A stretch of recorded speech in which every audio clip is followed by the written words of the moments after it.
ایک ہے نماز ہم پڑھ لیتے ہیں، آپ نے سارا پڑھ لیا، سارا تعدیل ارکان بھی کر لی، لیکن اگر آپ کا اللہ کے ساتھ ڈائریکٹ کمیونین اور ڈائریکٹ کمیونیکیشن قائم نہیں ہوا تو نماز، جس کو کہ کہا گیا کہ الصلاۃ معراج المومنین، جو قرب حضور کو حاصل ہوا معراج میں، وہ ایک بندہ مومن دنیا میں رہتے ہوئے حاصل کر سکتا ہے نماز میں،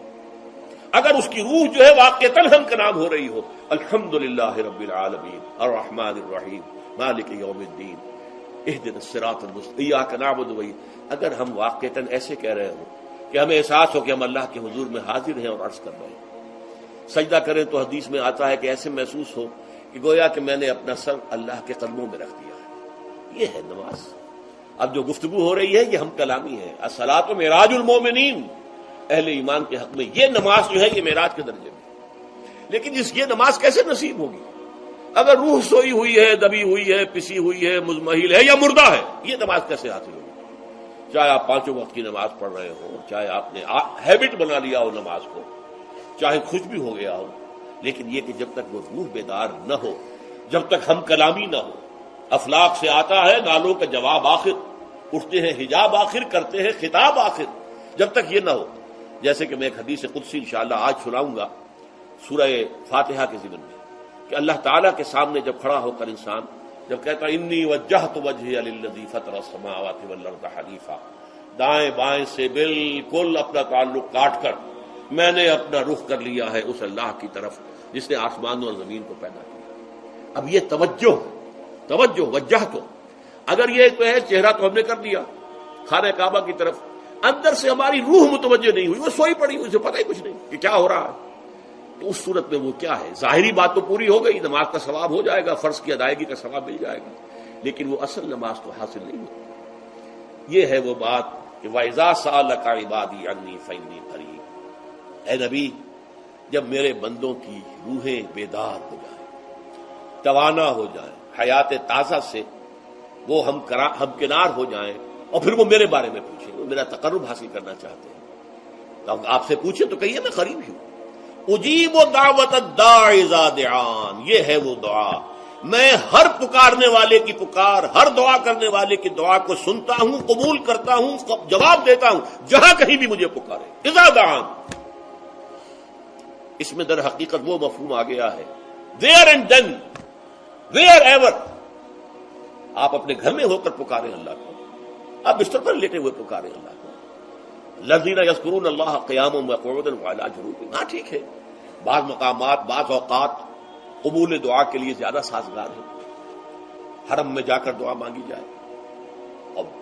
منا میں عرفات میں خاص طور پر، جبل رحمت پر خاص طور پر، ملتزم جو ہے کعبے کا اس پر خاص طور پر، وہ ایام بھی ہے خاص، لیکن یہ نہیں ہے کہ بقیہ دنوں میں آپ کے اور اللہ کے درمیان کو بڑا فاصلہ ہے۔ یہ سارا دنیا میں مشرکانہ نظاموں نے تصور پیدا کیا، اللہ تو دور ہے دور ہے دور ہے دور ہے، پاک ہے پاک ہے پاک، تم ناپاک ہو ناپاک ہو ناپاک ہو، اور تم تو بڑی پستی میں پڑے ہو، تم اللہ سے براہ راست ہم کلام نہیں ہو سکتے۔ کوئی درمیانی چاہیے، کوئی لنکس چاہیے، کوئی پجاری ہوگا، کوئی پروہت ہوگا، کوئی پنڈت ہوگا، کوئی پیر ہوگا، کوئی پادری ہوگا، کوئی پوپ ہوگا، اس کے ذریعے سے تم اللہ سے ہم کلام ہو، خود نہیں۔ اور جب ذریعے بیچ میں آ گئے تو ان کی مٹھی گرم کرو، ان کی چاپلوسی کرو، ان کو بھی جو ہے چادریں چڑھاؤ، ان کو نذرانے پیش کرو، یہ ہے بدترین ایکسپلائٹیشن جو مذہب کے ذریعے سے نوع انسانی کی ہوئی ہے۔ یہ دو ایکسپلائٹیشن دنیا میں ہوئی ہے تاریخ انسانی میں، ایک بادشاہوں کی طرف سے خراج دو ہمیں، محنت تم کرو گے کھیت میں، آدھا حصہ ہمارے پاس آئے گا، ہم عیش کریں گے، ہم اسٹینڈنگ آرمیز رکھیں گے تاکہ ذرا تم بغاوت کرو تو تمہارا سر کچل دیا جائے۔ یہ ایکسپلائٹیشن بدترین، مانگنے والا گدھا ہے، صدقہ مانگے یا خراج۔ دوسری طرف ہم بادشاہ ہیں، ہم چندر بنسی سورج بنسی خاندان ہیں، ہم راجپوت ہیں، حکومت کرنا ہمارا حق ہے، اور یہ پنڈت پروہت جو ہے وہ بھی کہیں گے کہ ٹھیک ہے،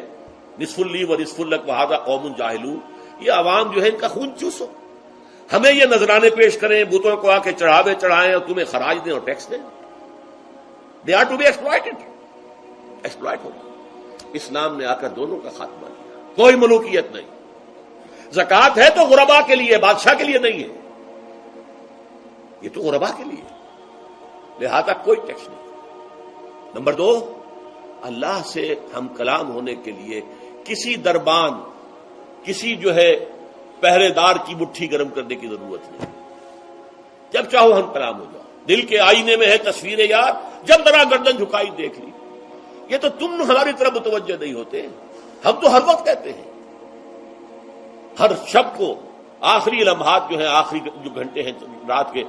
سمائے دنیا تک ہم نزول فرما لیتے ہیں تمہارے لیے. اور پکارنے والا پکارتا ہے، حل من مستغفر فاغفر له، ہے کوئی استغفار کرنے والا کہ میں اسے بخش دوں؟ حل من سائل فاعطیہ، ہے کوئی مانگنے والا کہ میں اسے عطا کروں؟ تم ہی سوئے رہتے ہو، الٹا غفیر رہتے ہو، تمہیں ہماری طرف توجہ نہیں ہے.